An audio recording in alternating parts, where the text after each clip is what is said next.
So can you get pregnant with a yeast infection? Does a vaginal yeast infection reduce or affect your chances to conceive? Let's talk about it in this video.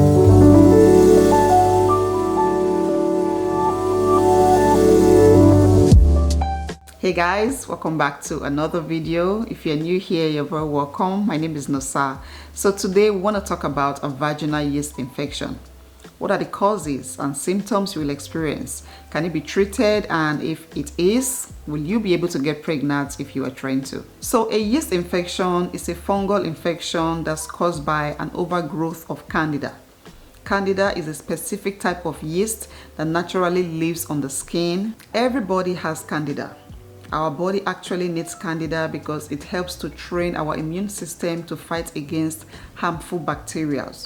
But when this candida grows out of control, that can become a problem, and that is when a person starts to experience yeast infection or a vaginal yeast infection.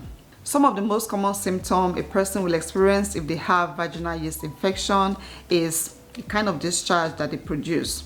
If you notice that you're producing some white, thick and clumpy discharge, that could be a sign. Another one is itchiness, burning, redness, and even swelling in your vagina and your vulva, which can lead to pain during urination, discomfort and pain during sex. You may also notice light bleeding or spotting in your underwear or when you wipe. If you're experiencing a lot of these signs, then it could be that you have a vaginal yeast infection. What are the causes? How does a person get a vaginal yeast infection? First of all, they are not considered to be STIs. Vaginal yeast infections are not considered to be sexually transmitted infections. However, they can be passed from one partner to another. And like I mentioned earlier, most yeast infections are caused by a common fungus called Candida. So typically, a woman's vagina is acidic. And this acid balance in the vagina keeps this fungus from multiplying. But if any changes happens to the acidity in the vagina, that can lead to an overgrowth of Candida, which can then prompt yeast or an infection to develop. Now, too much yeast in the vagina can be caused by a number of things, like an illness, a poor immune system, menstruation, even just becoming a woman can cause you to develop a lot of yeast, pregnancy. Some antibiotics can also cause this, some birth control pills. It can also be caused by some products you may be using. If you are prone to using scented personal hygiene product down there, that can put you at risk of developing vaginal yeast infections. It can also be caused by fertility products like lubricants, even fertility medications or hormonal medications. If you are prone to wearing tight and non-breathable clothes, which can cause you to get sweaty down there, and you sit that way for a long time, all of this can put you at risk of developing a vaginal yeast infection. So apart from sex, there are so many other and even quicker ways of developing a vaginal yeast infection. So the question is, can a yeast infection affect your ability to conceive? And the answer is no. A yeast infection does not affect your fertility, except you already have other underlying health issues. If you have like PCOS or thyroid, hormonal issues, and on top of it you develop a vaginal yeast infection, then that can really complicate things for you. Now, while a yeast infection does not affect your fertility or your ability to get pregnant, it can definitely slow down your chances to conceive. Because of the discomfort that comes with a vaginal yeast infection, you might lose interest in having sex during your fertile window, reducing your chances of getting pregnant. And recurrent yeast infection can also affect the consistency of your cervical mucus, which can make it more difficult for sperm to get into your reproductive tract. And even if you are ovulating fine, you are producing cervical mucus, if you have experienced several yeast infections, at some point it will start to affect the health of your cervical mucus, making it difficult for sperm to fertilize egg. And even in some rare cases, if the infection goes untreated for weeks or months, that can lead to infertility and the need for fertility treatment.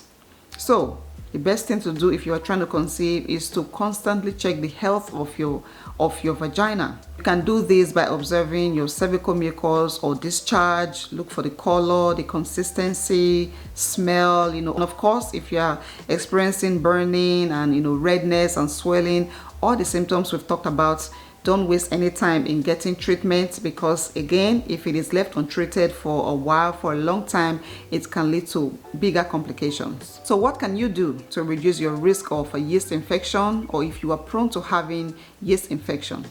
You can start by maintaining good hygiene. Take your time in the bathroom, to shower, to wash down there very well. You can also avoid wearing tight clothes. Like I mentioned, clothes that are tight and unbreathable can create a room for a yeast infection. So try to wear loose clothes, breathable clothes, airy clothes. Change your underwear or your clothing as often as possible. Like we saw in one of the courses, moisture promotes yeast growth. So if you're someone who is prone to sweating, or even if you are not prone to sweating, as human beings, our body tends to develop moisture after a while.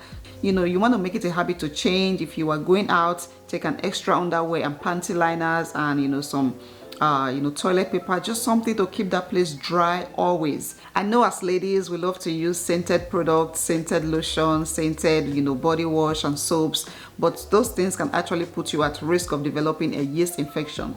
So you want to use antifungal products, for your vagina wash, for your soaps, even, for your shampoos, because this can help to reduce the risk of developing a yeast infection.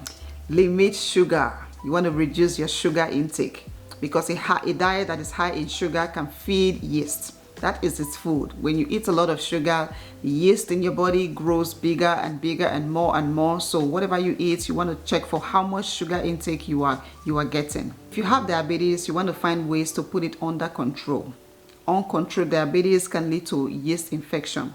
So you want to find ways to regulate your blood sugar levels. You can change your diet. You can try to drink more green tea, which has been shown to help to balance blood sugar levels and cholesterol. You can also try to do some exercise, which can help with your weight. These are some things you can do to control your diabetes. Like I mentioned before, some antibiotics can lead to a yeast infection, because sometimes some antibiotics can kill healthy or beneficial bacteria, which can prevent yeast from overgrowing or yeast overgrowth.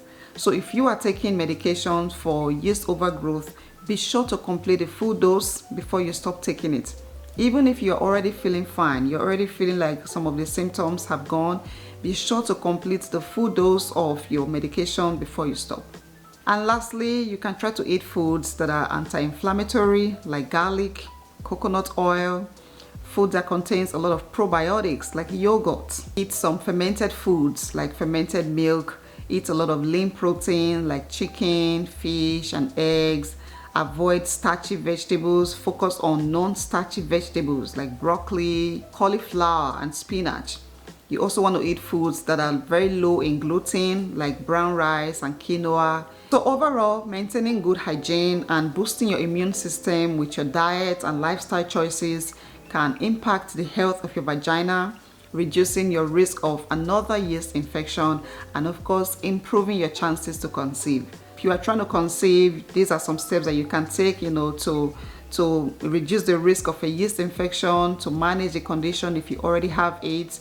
If you suspect that it may be coming from your partner, you can absolutely talk about this and of course get treatment for both yourselves. Remember, you want to take the full dose of the treatment before you quit, even if you're already feeling fine. So that will be it for today's video. I hope this one was helpful to you. Yes, you can get pregnant if you have a yeast infection. It does not affect your ability to conceive. Just make sure to not leave it too long in your body, because then it will affect your ability to conceive. Thank you guys so much for watching. Don't forget to give this video a thumbs up, leave your comments, and share this video with anyone you think this information will be helpful to. Thank you guys so much for watching. I'll see you in my next one.